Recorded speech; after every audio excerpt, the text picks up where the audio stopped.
ஈரோடு கிழக்கு சட்டமன்ற தொகுதியின் இடைத்தேர்தலில் திராவிட முன்னேற்றக் கழகத்தின் சார்பில் வெற்றி பெற்றுள்ள வி.சி. சந்திரகுமார் அவர்களின் பதவியேற்பு நிகழ்வில் கூட்டணி கட்சி என்கிற முறையில் விடுக்கப்பட்ட அழைப்பை ஏற்று நானும் பங்கேற்றேன். வெற்றி பெற்ற வி.சி. சந்திரகுமார் அவர்களுக்கு விடுதலை சிறுத்தைகள் கட்சியின் சார்பில் எனது வாழ்த்துக்களை தெரிவிக்கிறேன். ஈரோடு கிழக்கு சட்டமன்ற தொகுதியில் திராவிட முன்னேற்றக் கழகம் பெற்றுள்ள வாக்குகள்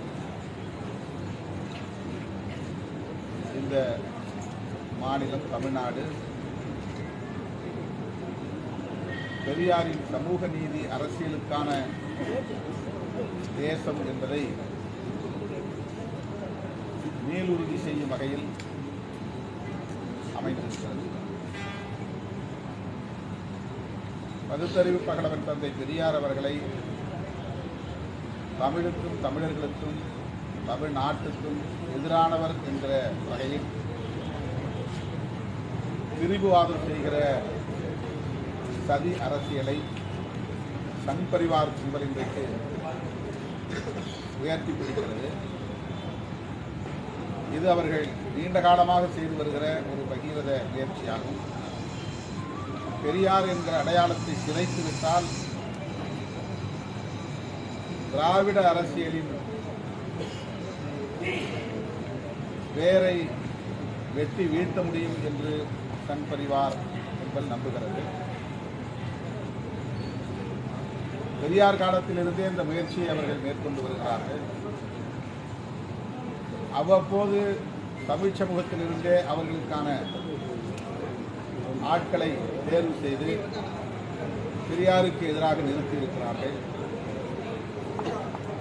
ஒவ்வொரு சந்தர்ப்பத்திலும் அவர்கள் மூக்குடைப்பட்டு அவமானப்பட்டார்களே தவிர அவர்களால் பெரியாரை வெல்ல முடியவில்லை. பெரியார் பேசும் அரசியல் பெரியாருக்கு முன்பிருந்தே தமிழகத்தில் வேரூன்றியது என்பதை சங்க பரிவாரம் இன்னும் புரிந்து கொள்ளவில்லை. பண்டிதர் அயோத்திதாசர், ரெட்டமலை சீனிவாசன் போன்றோர் காலத்திலிருந்தே ஆரியத்திற்கு எதிரான திராவிட அரசியல் வெகுவாக வலுவாக பேசப்பட்டிருக்கிறது. அந்த அரசியலின் தொடர்ச்சியாகத்தான் தந்தை பெரியார் இந்த மண்ணில் விஸ்வரூபம் எடுத்தார். அவரை வீழ்த்த வேண்டும் என்பதற்காக ஒவ்வொரு சந்தர்ப்பத்திலும் அவர்கள் எடுத்த முயற்சி சதி முயற்சி முறியடிக்கப்பட்டிருக்கிறது. இந்த தேர்தலிலும் அந்த சதி முயற்சி முறியடிக்கப்பட்டது. ஆண்ட கட்சி, வலுவான எதிர்க்கட்சி அதிமுக அந்த தொகுதியில் போட்டியிடாமல் பின்வாங்கியதற்கு சங் பரிவார்களின் சூழ்ச்சிதான் காரணம் என்பதை அறிய முடிகிறது. அவர்கள் எல்லோரும் கூட்டு சேர்ந்து திமுகவை எதிர்த்திருக்கிற அரசியல் கட்சியா என்று விவாதத்தை நகர்த்தினார்கள். ஆனால் அதில் அவர்களால் வெற்றி பெற முடியவில்லை. அவர்கள் செய்த மறைமுக கூட்டணி அம்பலப்பட்டிருக்கிறது. அதில் அவர்கள் மூக்குடைப்பட்டு இருக்கிறார்கள். ஈரோடு கிழக்கு சட்டமன்ற தொகுதியை சார்ந்த அதிமுக வாக்காளர்களும் கூட அந்த அரசியலுக்கு எதிராக நின்றிருக்கிறார்கள் என்பதுதான் தேர்தல் முடிவுகளில் இருந்து தெரிய வருகிறது. அதிமுகவுக்கும் பாஜகவுக்கும் ஈரோடு தொகுதி மக்கள் பாடம் புகட்டியிருக்கிறார்கள் என்பது இதில் உறுதியாகிறது. ஆகவே பெரியார் அரசியலை இந்த மண்ணில் எவராலும் அசைத்து பார்க்க முடியாது. அது சமூக நீதி அரசியல், அது புரட்சியாளர் அம்பேத்கரின் அரசியல், அது பண்டிதர் அயோத்திதாசரின் அரசியல், ஆரியத்திற்கு சங் பரிவார்களின் கருத்தியலுக்கு எதிரான அரசியல் என்பதை பாஜக சங் பரிவார் சக்திகள் புரிந்து கொள்ள வேண்டும் என்று இந்த நேரத்தில் நான் பதிவு செய்ய விரும்புகிறேன். அடுத்து மாண்புமிகு முதல்வர் அவர்களை சந்தித்து 4 முக்கியமான கோரிக்கைகள் அடங்கிய மனு ஒன்றை விடுதலை சிறுத்தைகள் கட்சியின் சார்பில் வழங்கியிருக்கிறோம். அதில் முக்கியமாக வேங்கை வயல் வழக்கு தொடர்பாக சிபிசிஐடி தாக்கல் செய்துள்ள குற்றப்பத்திரிகை இறுதியானதல்ல. பாதிக்கப்பட்ட மக்களுக்கு எதிராகவே அந்த குற்றப்பத்திரிகை அமைந்திருக்கிறது என்கிற வலி அக்கிராமத்து மக்களுக்கு பெருமளவில் ஏற்பட்டிருக்கிறது. அந்த கிராமத்தை சார்ந்த பட்டியல் சமூக மக்களுக்கு மட்டுமல்ல, தமிழ்நாடு அளவில் பட்டியல் சமூகத்தை சார்ந்த அனைவருக்குமே இது பெரும் அதிர்ச்சியை அளித்திருக்கிறது.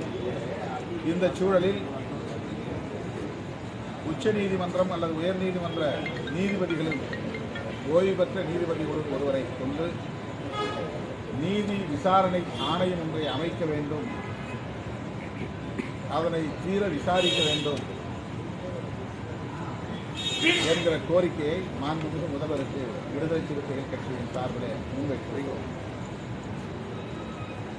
இரண்டாவதாக, பட்டியல் சமூகத்தை சார்ந்த அரசு அதிகாரிகளின் பதவி உயர்வு தொடர்பான ஒரு கோரிக்கை. அரசமைப்பு சட்டம் 16(4)A பிரிவின்படி மாநில அரசு பட்டியல் சமூக அதிகாரிகளுக்கான பதவி உயர்வு தொடர்பான சட்டத்தை இயற்றிக்கொள்ள அதிகாரம் அளிக்கிறது. இந்த அதிகாரத்தை பயன்படுத்தி கர்நாடகா, ஆந்திரா போன்ற பிற அண்டை மாநிலங்களில் ஏற்கனவே சட்டம் இயற்றப்பட்டு அவர்களுக்குரிய பாதுகாப்பு உறுதிப்படுத்தப்பட்டிருக்கிறது.